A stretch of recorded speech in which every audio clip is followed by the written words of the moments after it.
दोस्तों, आज का टॉपिक हम पढ़ाने जा रहे हैं आपको सीएनसी मशीन एंड ऑटोमेशन में।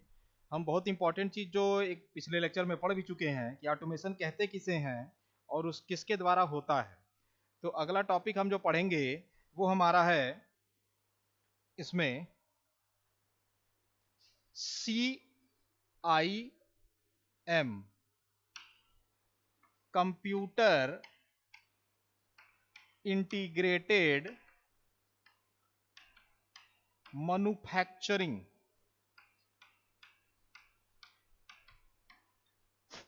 कंप्यूटर इंटीग्रेटेड मैन्युफैक्चरिंग अगला जो हमारा टॉपिक है वो इस बेसिस पर है कि हाँ, हमको ये समझना पड़ेगा कि ये होती क्या चीज़ है, computer integrated manufacturing.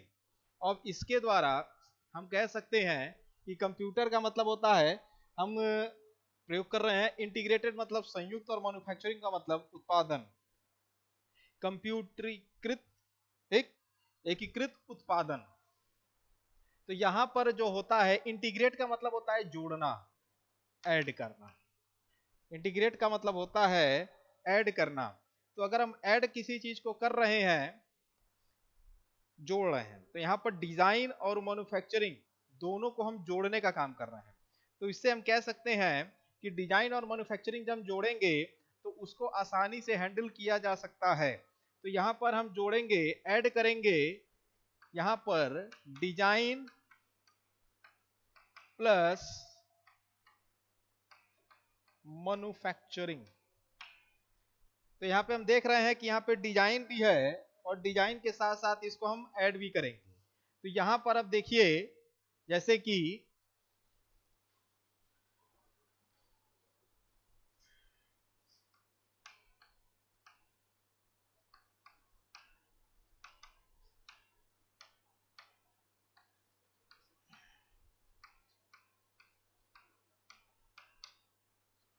Computer integrated manufacturing, तो यहाँ पर हमको उसको आसानी से बताना पड़ेगा कि किस हिसाब से उसको हम जोड़ रहे हैं।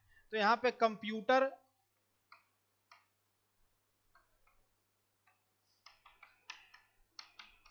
को जोड़ना मैन्युफैक्चरिंग से, मतलब यहाँ पर हम ऐड करेंगे कंप्यूटर को, मतलब कंप्यूटर से जो डिजाइन बनेगी प्लस मैन्युफैक्चर, मतलब कंप्यूटर से बनी डिजाइन को हम क्या करेंगे, मैन्युफैक्चर कराएंगे। तो यहाँ पर किसी चीज को अगर हमको बनाना है तो कंप्यूटर की सहायता का हम प्रयोग करते हैं उसको डिजाइन बनाने के लिए, और फिर उसका हम मैन्युफैक्चर कराते हैं। तो कंप्यूटर इंटीग्रेटेड मैन्युफैक्चरिंग एक बहुत ही इंपॉर्टेंट कह सकते हैं कि एक फील्ड है, और इसके द्वारा कम समय में और बहुत ज़्यादा श्रमिकों का यूज न करके कंप्यूटर की सहायता से डिजाइन बना के मैन्युफैक्चरिंग की जा सकती है।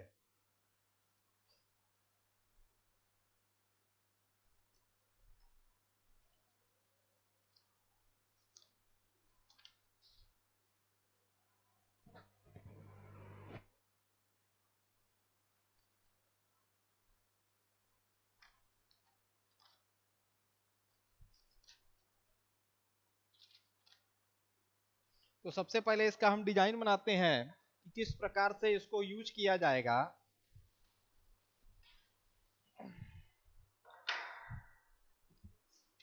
CIM इसका शॉर्ट फॉर्म है, और इसमें डिजाइन हम बनाएं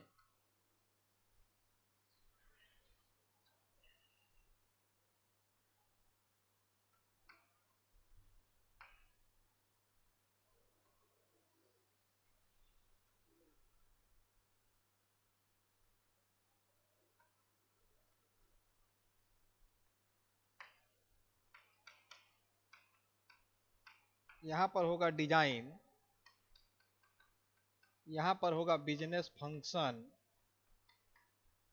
यहां पर होगा manufacturing planning,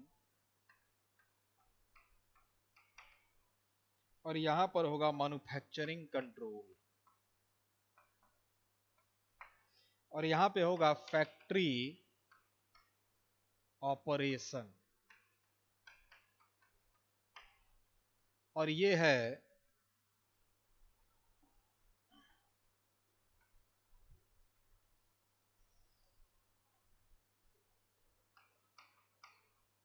scope of CAD cam, और ये है scope of CIM, scope of CIM।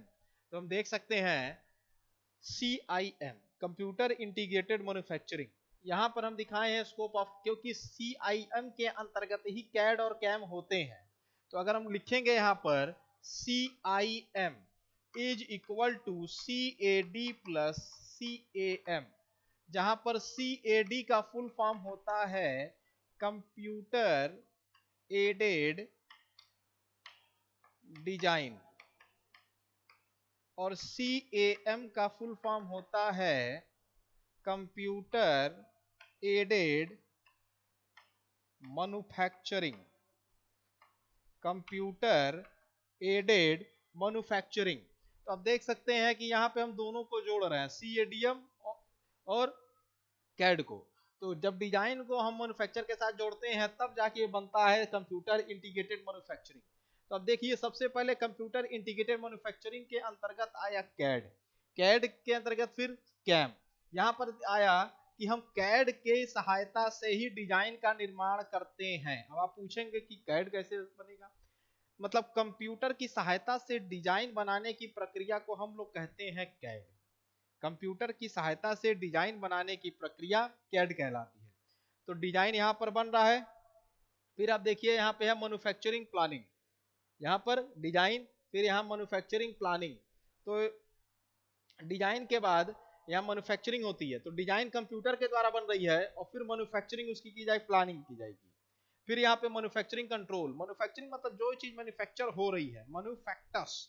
Manufacturing को अगर हम पार्ट में तोड़ेंगे तो इसका अर्थ होता है मैन्युफैक्चरिंग। अगर इसको हम दो पार्ट में तोड़ें तो होता है मनु प्लस फैक्टस। मनु मतलब कि मैनुअली, मनु मतलब मैनुअल, और फैक्टस मतलब उस पर क्रिया, मतलब कि मैनुअल तरीके से उसके ऊपर क्रिया करना किया जो जाएगा वो होता है आपका मैन्युफैक्चरिंग। तो यहाँ पर मैन्युफैक्चरिंग प्लानिंग, फिर मैन्युफैक्चरिंग कंट्रोल, जो मैन्युफैक्चरिंग हम कर रहे हैं उसके ऊपर किस प्रकार से कंट्रोल किया जाएगा। फिर है बिजनेस फंक्शन, मतलब हम मैन्युफैक्चरिंग की प्लानिंग कर लिए, मैन्युफैक्चरिंग कंट्रोल कर लिए, अब उसके ऊपर हम किस प्रकार का बिजनेस फंक्शन तैयार कर रहे हैं। बिजनेस फंक्शन मतलब कैसे उसको बेचना है, कैसे उसको मार्केट में रखना है, कितना उसका प्राइस हमको रखना है, तो ये बिजनेस फंक्शन के द्वारा ही उसको बताया जाएगा। अब आप देखिए ये सारी चीजें आ रही हैं कैड और कैम के अंतर्गत। कैड के द्वारा डिजाइन का निर्माण किया जा रहा है और इनके द्वारा क्या कर रहे हैं हम, सारी वर्किंग कर रहे हैं, प्लानिंग कर रहे हैं, कंट्रोलिंग कर रहे हैं और उसका फंक्शन कर रहे हैं। और बीच में यहाँ पे दिखाया गया फैक्ट्री ऑपरेशन। फैक्ट्री ऑपरेशन किस तहत हो रहा है, भाई फैक्ट्री है, इंडस्ट्री है, उसके अंदर ये सारी चीजें जब होंगी तब जाके कहलाएगा फैक्ट्री ऑपरेशन। तो एक फैक्ट्री को चलाने के लिए निम्न चीजों की हमको आवश्यकता पड़ती है, जो कि डिजाइन के स्टेप्स होंगे, वो होंगे designing, manufacturing planning, manufacturing control और बिजनेस फंक्शन। तब जाके फैक्ट्री ऑपरेशन क्रिएट होगा और ये सारी चीजें आती हैं कैड और कैम के अंतर्गत। अगर कैड होगा, डिजाइनिंग होगी, तभी उसकी मैन्युफैक्चरिंग हो पाएगी। और जब हम डिजाइन और मैन्युफैक्चरिंग दोनों को हम जब सम्मिलित करते हैं तब वो बनता है CIM, कंप्यूटर इंटीग्रेटेड मैन्युफैक्चरिंग। वो क्या बनता है, कंप्यूटर इंटीग्रेटेड मैन्युफैक्चरिंग। ये आपको बातें समझ में आ गई, ठीक। तो इसको हम और डीपली समझाते हैं कि डिजाइन कैसे बनता है। भाई आज के समय में हर चीजें, जैसे पहले के समय था कि आदमी एक एक पेज ले लेता था, उस पर पूरे घर का नक्शा बनाता था, हाथ से बैठ के कई समय लगता था, कई दिन लगते थे। लेकिन अब ऐसी चीजें नहीं है। अब क्या है कि उनको हम कंप्यूटर के माध्यम से डिजाइन बनाते हैं और डिजाइन के माध्यम से उसकी मैन्युफैक्चरिंग कराते हैं। तो डिजाइन यहाँ पर कम समय में एक्यूरेसी के साथ, शुद्धता के साथ हमको रिजल्ट मिलता है और हम उसको बनाते चले जाते हैं। जो डिजाइन यहाँ बनता है उसी की हम मैन्युफैक्चरिंग करते हैं। भाई हम मैन्युफैक्चरिंग करेंगे, प्लानिंग करेंगे, तो हमको क्या करना है, बिना डिजाइन के तो करेंगे नहीं। उसके लिए हमको उसकी डिजाइन पहले लेनी पड़ेगी, तब जाके उसके ऊपर हम कार्य करेंगे। तो उसी को हम लोग कहते हैं डिजाइनिंग। और यहाँ पे मैन्युफैक्चरिंग उसी की होगी जो डिजाइन तैयार होगा, फिर उसकी प्लानिंग साथ में है। मैन्युफैक्चरिंग की प्लानिंग, यहाँ प्लानिंग करनी पड़ेगी हमको। प्लानिंग का मतलब यहाँ पर तरीका ये हो गया कि किस प्रकार से उसको बनाना है। हमको डिजाइन मिल गया, सारी चीजें मिल गई, लेकिन बनाना कैसे है, प्लानिंग कैसे हमें, मैन मशीन मटेरियल, ये सारी चीजों को हमको एक प्लान वे में रखना पड़ता है। फिर है मैन्युफैक्चरिंग कंट्रोल, हमारे पास सारे संसाधन हमको मिल गए, तो ऐसा नहीं है कि हमको एक ही बार में सारे संसाधन लगा देने हैं, हमको उनको कंट्रोलिंग करनी है। और यहाँ कंट्रोलिंग का मतलब है कि किस प्रकार से आप उसकी कंट्रोलिंग कर रहे हैं। कंट्रोलिंग मतलब कि नियंत्रण कैसा है, एक बार में सारा सामान तो नहीं हो रहा है भाई, सामान हमको उस समय यूज करना है जब हमको आवश्यकता पड़ेगी। When we have a requirement then we will use that product. तो प्रोडक्ट जैसी रिक्वायरमेंट रहेगी उस हिसाब से उसको यूज किया जाएगा। फिर यहाँ बिजनेस फंक्शन, बिजनेस फंक्शन की मतलब बनने के बाद, प्लानिंग हो गई, बन गया, अब उसको बनने के बाद हम क्या कर रहे हैं, उसका बिजनेस किस प्रकार से उसकी क्रिया होगी, फंक्शन किस प्रकार से वो करेगा, बाहर बेचने के लिए होलसेल में करना है, रिटेलर में करना है, या हमको बाहर भेजना है। तो ये सारी चीजें बिजनेस फंक्शन, और ये रिलेटेड होती है आपकी मार्केटिंग से। ये रिलेट होगा मार्केटिंग, ये किससे रिलेट करेगा, मार्केटिंग से। तो बिजनेस फंक्शन हमारा किससे क्रिएट हो रहा है, मार्केटिंग से। तो हम देख सकते हैं कि ये आपका कंप्यूटर इंटीग्रेटेड मैन्युफैक्चरिंग इस प्रकार से पूरा ही क्रिया करता है। ठीक, तो हम कहेंगे कि ये सारी चीजें किसके अंतर्गत आएंगी, CIM के अंतर्गत ही आएंगी। अब हम इसमें और आपको डीपली जरा समझा दें।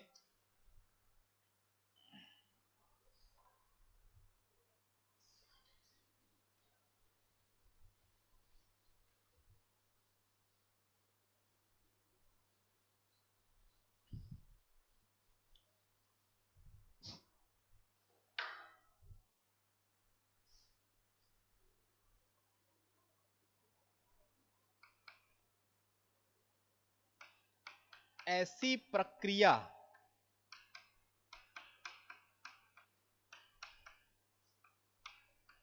जिसमें कंप्यूटर का प्रयोग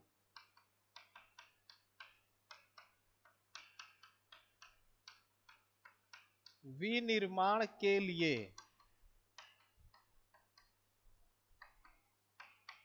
किया जाए, ऐसी प्रक्रिया जिसमें कंप्यूटर का प्रयोग विनिर्माण के लिए किया जाए, CIM कहलाती है। क्या कहलाती है, CIM। वो प्रक्रिया जो जिसमें कंप्यूटर का प्रयोग विनिर्माण के लिए किया जाएगा, वो CIM कहलाएगी। और CIM का फुल फॉर्म होता है computer integrated manufacturing, computer integrated manufacturing. तो CIM को, CIM इसको दो पार्ट में डिवाइड किया गया है, एक होता है कैड और एक होता है कैम, CAD और CAM। इसे हम लोग पढ़ते हैं कंप्यूटर एडेड डिजाइन, और इसको हम लोग पढ़ते हैं computer aided manufacturing, computer aided manufacturing. तो एक हो गया कंप्यूटर एडेड डिजाइन और एक हो गया कंप्यूटर एडेड मैन्युफैक्चरिंग। तो इनके द्वारा हर चीज को क्या किया जाता है, समझा जाता है।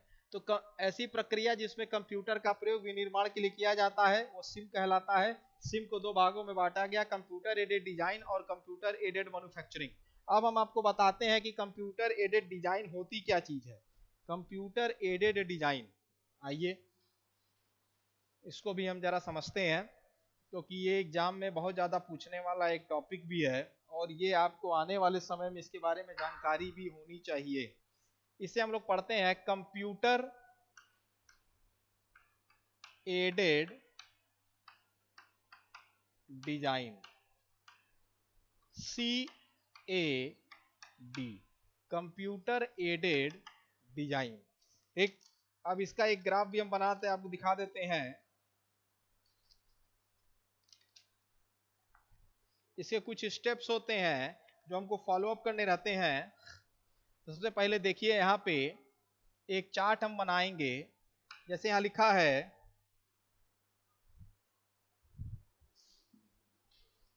पहला, डिजाइन की आवश्यकता को पहचानना। डिजाइन की आवश्यकता को पहचानना।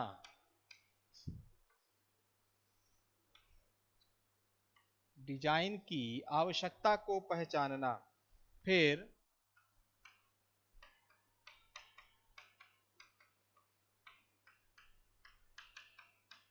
डिजाइन समस्या की परिभाषा।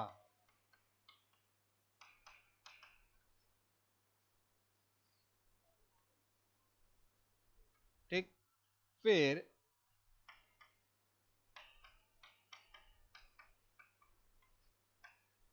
डिजाइन का संयोजन। फिर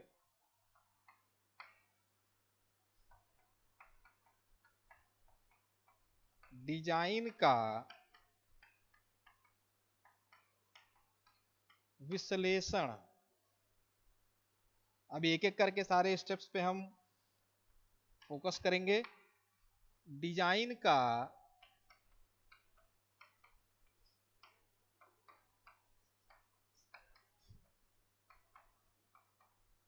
मूल्यांकन। फिर डिजाइन का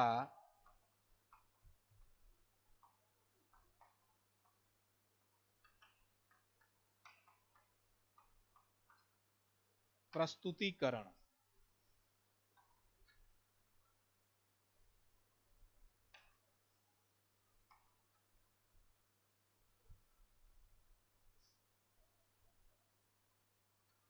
देखिए यहां पर डिजाइन के स्टेप्स हैं और ये स्टेप्स ऊपर से नीचे की ओर फॉलो अप हो रहे हैं। देखिए सबसे पहले डिजाइन की आवश्यकता को पहचानना। What is the requirement of a design. What we have a need. Need हम कहते हैं, आवश्यकता को हम लोग कहते हैं नीड। और पहचानना मतलब आइडेंटिफिकेशन, हमें किस चीज की आवश्यकता है, हमको डिजाइन क्यों बनाना है।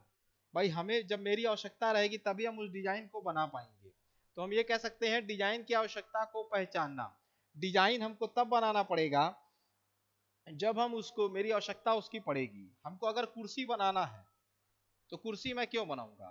कुर्सी मैं इसलिए बनाऊंगा कि मुझे बैठने के लिए कोई जगह है, वहां बैठना है तो मैं कुर्सी पर ही बैठूंगा।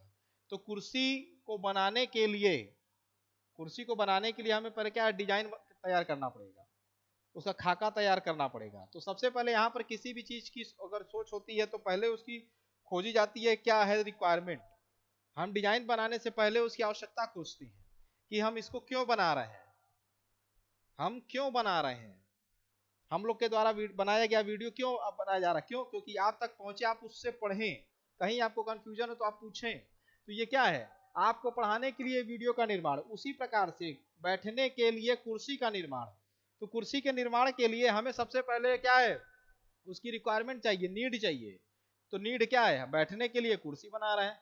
तो हमको जब आवश्यकता पता चल गई तब हम उसकी डिजाइन करेंगे। तो डिजाइन की आवश्यकता को पहचानना।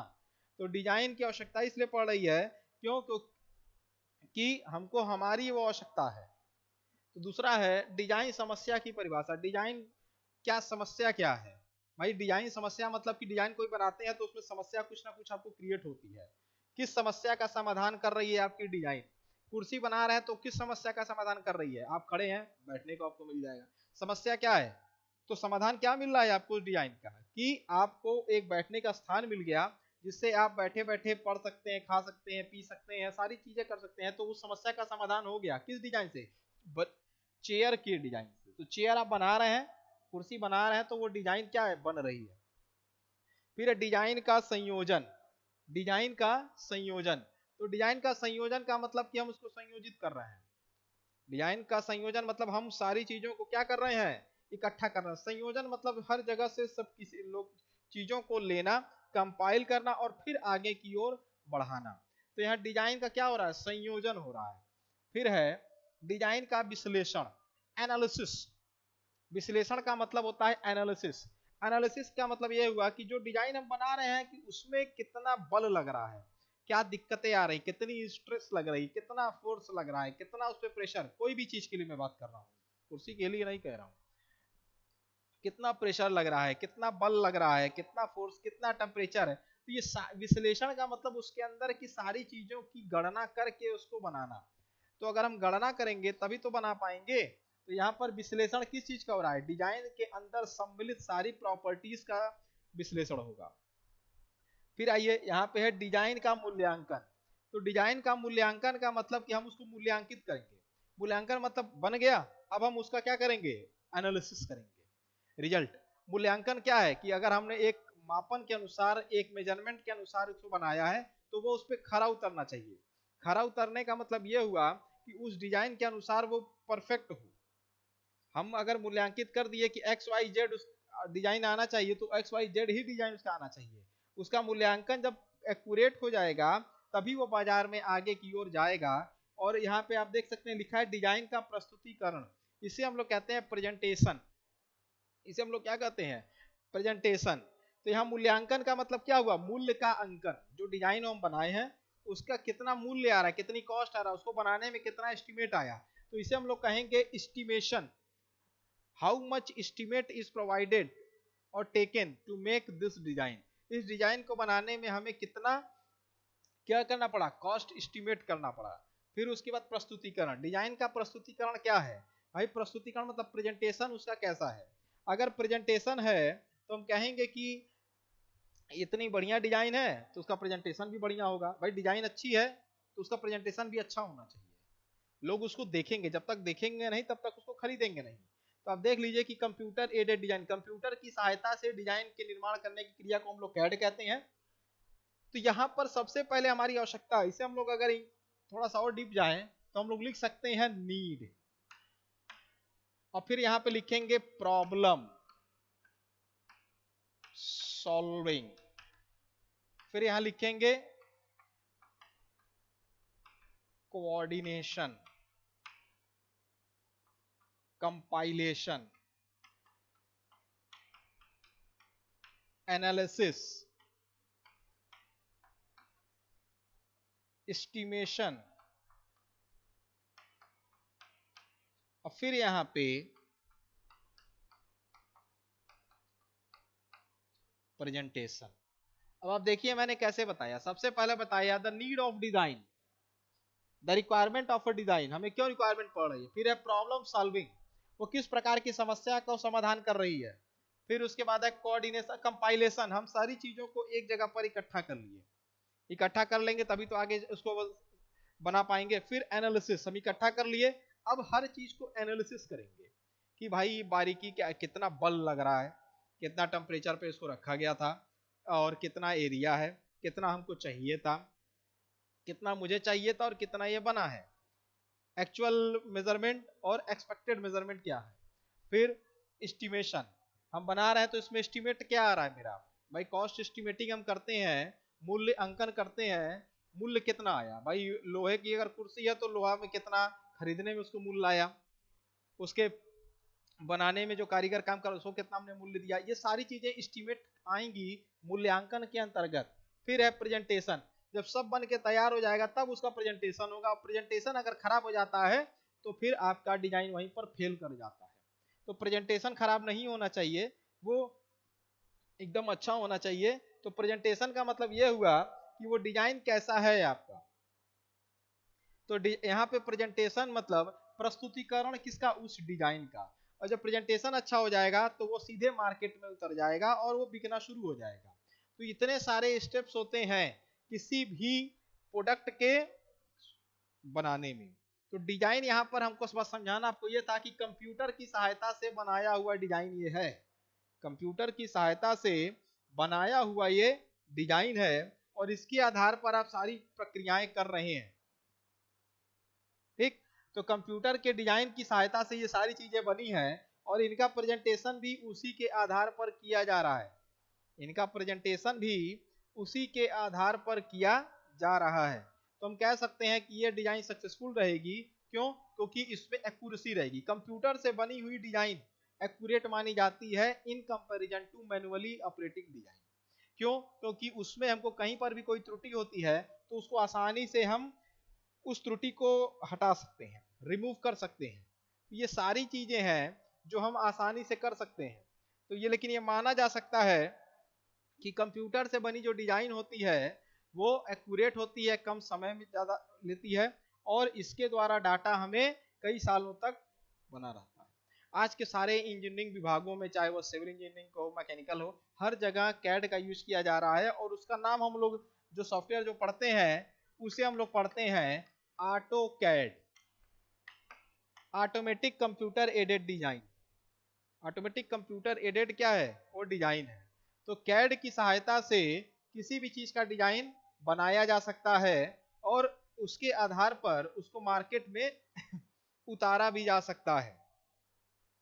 तो दोस्तों ये सारी चीजों को मद्देनजर रखते हुए हम कहेंगे कि जो डिजाइन हमारे द्वारा बनाई जा रही है वो एक्यूरेट है और वो कंप्यूटर के माध्यम से ही बनाई गई है।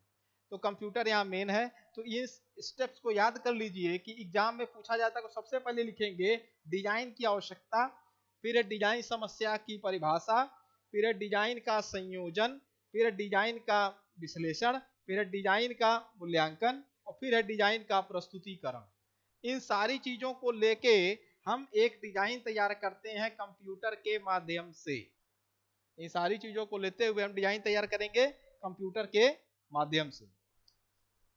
अब हम आते हैं नेक्स्ट स्टेप पे कि हमें कैड का उद्देश्य क्या है। What is the objective of CAD? भाई हर चीज की एक आवश्यकता होती है, हर चीज का एक ऑब्जेक्टिव होता है। तो मेरा ऑब्जेक्टिव क्या है? मेरा ऑब्जेक्टिव है क्या? तो हम कह सकते हैं द ऑब्जेक्टिव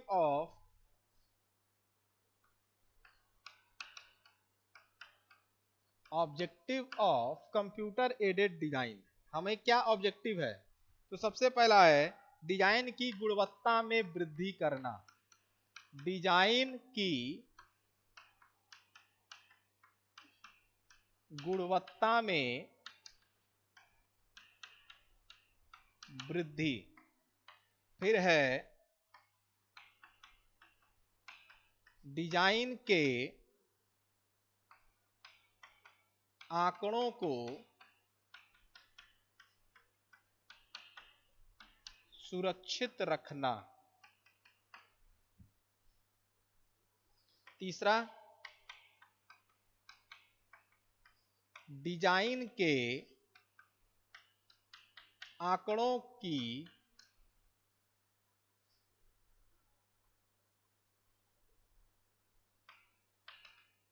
डिजाइन के आंकड़ों में सुधार करना।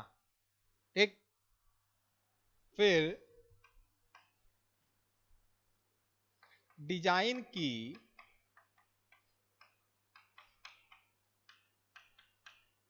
उत्पादकता में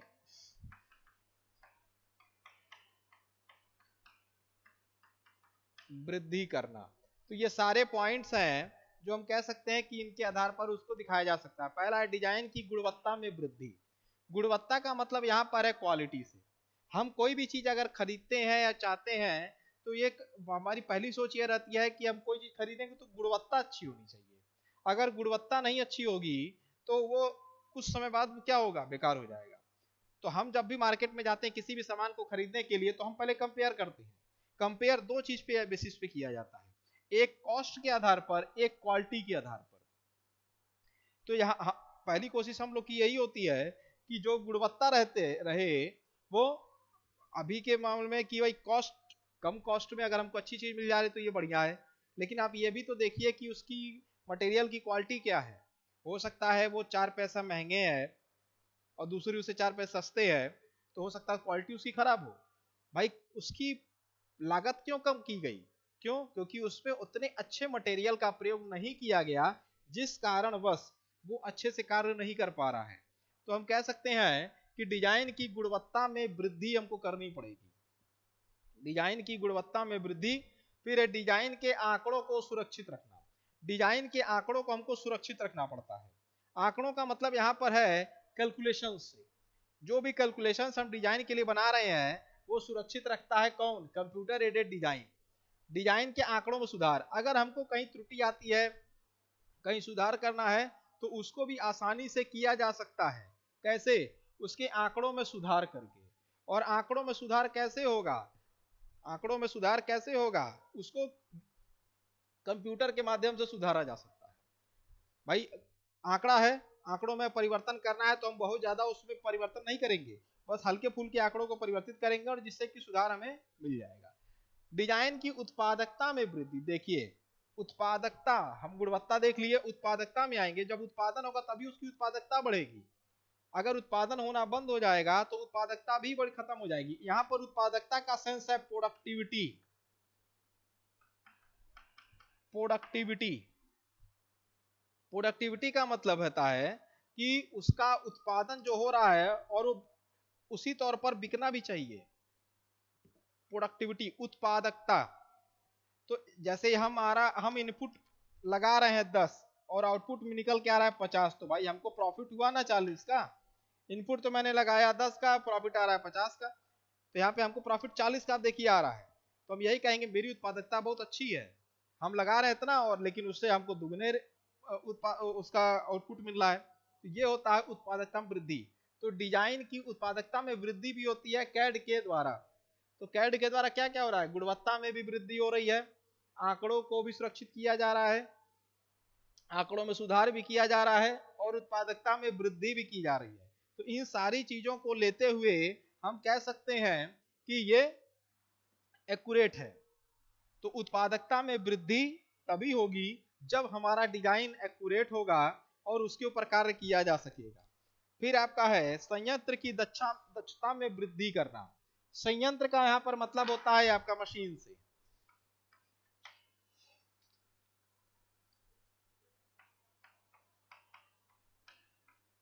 संयंत्र की दक्षता में वृद्धि करना। अब देखिए संयंत्र की दक्षता है, यहां पर दक्षता का मतलब सीधे तौर पर इफिशियंसी से है। भाई इफिशियंसी कैसी है? तो अगर इफिशियंट होगा तो वृद्धि करेगा, अगर संयंत्र इफिशियंट नहीं होगा तो उसकी वृद्धि नहीं होगी। तो हम कहेंगे कि संयंत्र दक्ष नहीं है। तो संयंत्र की दक्षता में वृद्धि तभी होगी जब वहां पर डिजाइन आपकी गुणवत्ता अच्छी होगी। अगर डिजाइन क्लियर नहीं होगा तो संयंत्र क्या है, सही प्रकार से कार्य नहीं कर पाएगा। तो संयंत्र की दक्षता मतलब the efficiency of a component, वो भी क्या होगी? वृद्धि करेगा। तो यहां पर हम देख सकते हैं कि एक सिंगल कंप्यूटर के माध्यम से हर चीजें क्या हो रही हैं? चल रही हैं। कंप्यूटर के माध्यम से ही डिजाइन बन रही है और कंप्यूटर के माध्यम से ही उसकी गुणवत्ता में भी वृद्धि हो रही है। कंप्यूटर के माध्यम से ही उसके आंकड़ों को भी सुरक्षित किया जा रहा है। कंप्यूटर के माध्यम से ही उसकी उत्पादकता भी बढ़ रही है। कंप्यूटर के माध्यम से ही उसकी दक्षता भी बढ़ रही है। तो ये सारी चीजें किसके अंतर्गत आ रही हैं? आपकी कंप्यूटर के माध्यम से ही संचालित हो रही हैं। तो हम आप कह सकते हैं कि ये सारी चीजें हैंडल हो रही हैं और हैंडल जब होंगी तभी ये कार्य हो पाएगा। तो कह सकते हैं ये चीजें कि इनको आसानी से किया जा सकता है। तो डिजाइन की गुणवत्ता में वृद्धि, ये सारी चीजें इनके अंतर्गत ही आएंगी। तो कंप्यूटर एडेड डिजाइन एक अति महत्वपूर्ण एरिया है और इसको हमको अच्छे से पढ़ना है और इनके सारे पॉइंट्स को मद्देनजर रखते हुए डिजाइन का निर्माण करना है। तो डिजाइन के निर्माण के लिए अति आवश्यक चीजें जो मैंने आपको भी बताई हैं, स्टेप्स जो बताए थे, उसी को फॉलो अप करना रहेगा।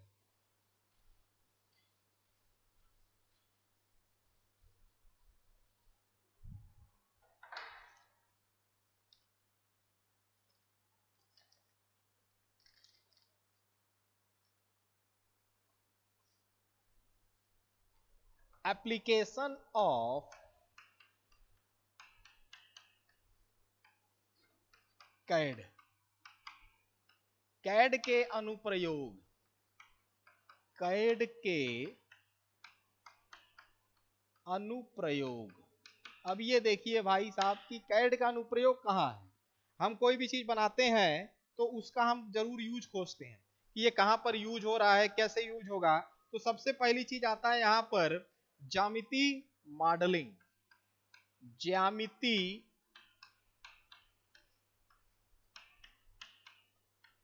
मॉडलिंग। दूसरा है अभियांत्रिकी विश्लेषण, अभियांत्रिकी विश्लेषण। फिर है डिजाइन की समीक्षा एवं मूल्यांकन। फिर है स्वचालित ड्राफ्टिंग, स्वचालित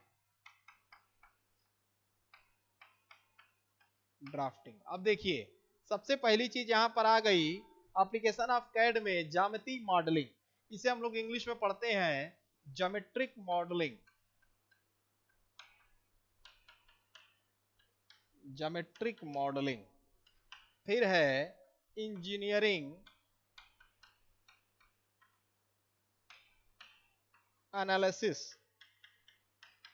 फिर design review and evaluation, design review and evaluation. और ये है ऑटोमेटेड ड्राफ्टिंग, ऑटोमेटेड ड्राफ्टिंग। अब ये चार चीजें हैं, ज्यामिति मॉडलिंग पहली चीज, दूसरी अभियांत्रिकी विश्लेषण, तीसरी चीज डिजाइन की समीक्षा, और चौथी चीज स्वचालित ड्राफ्टिंग। तो इनके आधार पर अगर हम एक एक करके समझाते हैं तो आप समझिए। ज्यामिति मॉडलिंग, हम ज्योमेट्री कोई चीज बनाए हैं, कोई भी आकृति है तो वो कहलाती है एक ज्योमेट्री। कोई भी आकृति वो क्या कहलाएगी? ज्योमेट्री। और ज्योमेट्री ऐसे है x y z, x x y x और जेड एक्स, तीन अक्ष हमारे पास हैं। अब इनके आधार पर हम किसी चीज की अगर डिजाइन बनाएंगे तब वो कैसी बनेगी, तो हम कह सकते हैं ना कि ये मॉडलिंग है। ये एक मॉडलिंग। देखिए तो ये क्या है? एक डायग्राम है x y Z, 3D diagram है, 3D। तो हम क्या करेंगे? उसकी सबसे पहले मॉडलिंग करेंगे। तो इसके किनारों पर हर जगह पर हम क्या खोजेंगे यहाँ पे इस पॉइंट्स पे कि स्ट्रेस कहाँ डेवलप हो रहा है, इस पॉइंट्स पर, इस पॉइंट्स पर, इस पॉइंट पर, इस पॉइंट पर। और हमारे मानक के अनुसार उनको क्या हम रखे हैं? मॉडलिंग मतलब क्या है? यहाँ पर एक्स वाई जेड एक्सिस पर जो भी हमारा शेप आ रहा है उस पर हम क्या क्या स्ट्रेस, प्रेशर, स्ट्रेन, जो भी चीजें कैलकुलेट करेंगे वो सब मॉडलिंग के अंतर्गत ही आएंगे, ज्योमेट्री मॉडलिंग। तो उसकी मॉडलिंग तैयार करेंगे और सॉफ्टवेयर के द्वारा होता है ये सॉफ्टवेयर के द्वारा की जाती है। फिर है अभियांत्रिकी इंजीनियरिंग एनालिसिस।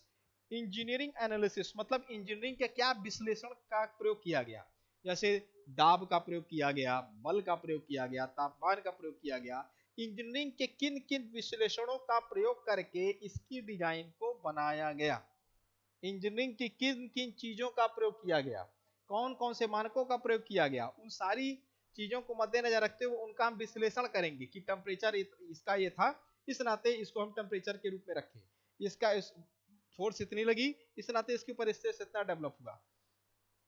डिजाइन की समीक्षा मूल्यांकन, अभी मैं बताया हूं डिजाइन की पहले क्या की जाती है? रिव्यू की जाती है। समीक्षा, भाई डिजाइन हमारा सक्सेस करेगा कि नहीं करेगा। तो जब तक हम उसकी समीक्षा नहीं करेंगे, उसके अंदर के पहलुओं को, उसकी बारीकियों को नहीं समझेंगे, वो डिजाइन सक्सेस नहीं करेगा। और मूल्यांकन, कितना मूल्यांकन का मतलब कि खरा उतरा कि नहीं उतरा। भाई एस्टिमेट किए हम, पैसे के रूप में एस्टिमेट किए, उसके क्वालिटी के रूप में एस्टिमेट किए, उसके लगाए हुए सारे पैरामीटर्स के रूप में, तो उनका मूल्यांकन किस बेसिस पर किया गया, ये सारी चीजें। फिर स्वचालित ड्राफ्टिंग, ऑटोमेटेड ड्राफ्टिंग, मतलब कि हम उनको बनाने में क्या क्या मेजरमेंट्स का प्रयोग किए, ये सारी चीजें हमारी आती हैं स्वचालित ड्राफ्टिंग के अंतर्गत। और इनके आधार पर हम ये कहेंगे कि इन चीजों को आसानी से हैंडल किया जा सकता है। और ये सारे एप्लीकेशंस हैं कैड के। अब हम आते हैं एडवांटेजेस ऑफ कैड।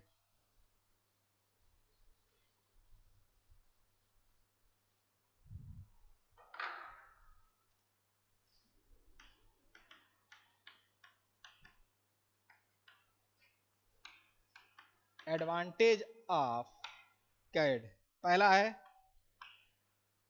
उत्पादन दर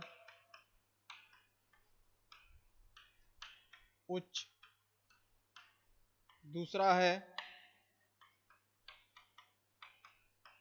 डिजाइन स्वच्छ एवं सुंदर, तीसरा डिजाइन यथार्थ एवं परिष्कृत, चौथा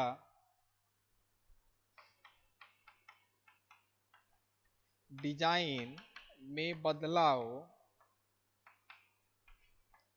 आसानी से। अब देखिए ये चार बिंदु हमारे हो गए हैं। इन चारों बिंदु, पहला है उत्पादन की दर उच्च होगी आपकी, दूसरा है डिजाइन स्वच्छ और सुंदर बनेगा, तीसरा है डिजाइन यथार्थ और परिष्कृत होगा, और चौथा है डिजाइन में बदलाव आसानी से किया जा सकेगा। डिजाइन में बदलाव आसानी से किया जा सकेगा। तो इन चारों के आधार पर उनको हम डिफाइन कर सकते हैं, और ये है सारे एडवांटेज ऑफ कैड है, कैड के लाभ है। तो उत्पादन दर आपकी उच्च हो जाती है, ठीक, डिजाइन स्वच्छ और सुंदर बन जाते हैं, डिजाइन यथार्थ और परिष्कृत हो जाते हैं, और डिजाइन में बदलाव आसानी से किया जा सकता है। और आगे की प्रक्रिया हम नेक्स्ट वाला वीडियो में बनाएंगे। धन्यवाद।